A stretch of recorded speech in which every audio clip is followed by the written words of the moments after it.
Star Trek. How old was Spock when he died? Both times.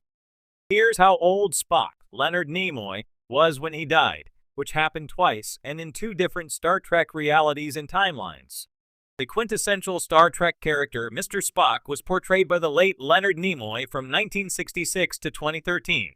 Although many actors have played Spock at different ages, most notably Zachary Quinto in J.J. Abrams' Star Trek movies and Ethan Peck in Star Trek Discovery and Star Trek Strange New Worlds, Nimoy's Vulcan is the singular legend who embodies the best qualities of Star Trek.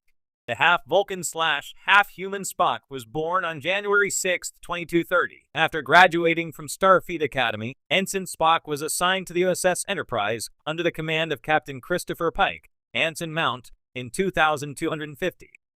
Spock remained aboard the Enterprise for the rest of his Starfleet career, most notably serving as both first officer and science officer alongside his best friend, Captain James T. Kirk, William Shatner, from 2265 onward.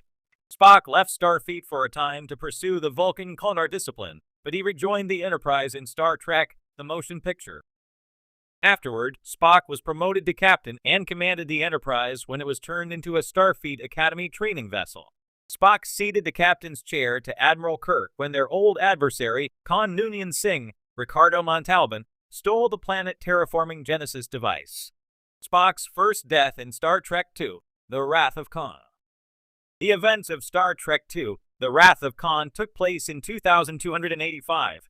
Khan and his genetically engineered followers commandeered the USS Reliant and used the Genesis device to exact revenge on Admiral Kirk.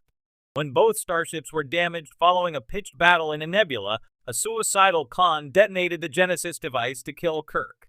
With no time to don a contamination suit, Spock repaired the Enterprise's radioactive warp core, allowing the starship to escape the explosion and the resulting formation of the Genesis planet. Tragically, the heroic Vulcan succumbed to radiation poisoning. Spock was 55 years old when he died in Star Trek II, which is relatively young considering Vulcans can live up to 200 years old. Spock's father, Sarek, Mark Leonard, for example, was 203 when he died in 2368 during Star Trek: The Next Generation Season 5. However, Spock was resurrected by the Genesis planet. His rebirth involved him aging from an infant back to his 55-year-old self. By the time Kirk and the Enterprise crew reunited Spock with his Katra, his Vulcan soul, in Star Trek III: The Search for Spock. Returning to Starfleet, Spock served alongside Captain Kirk aboard the USS Enterprise A until their final mission in Star Trek VI: The Undiscovered Country.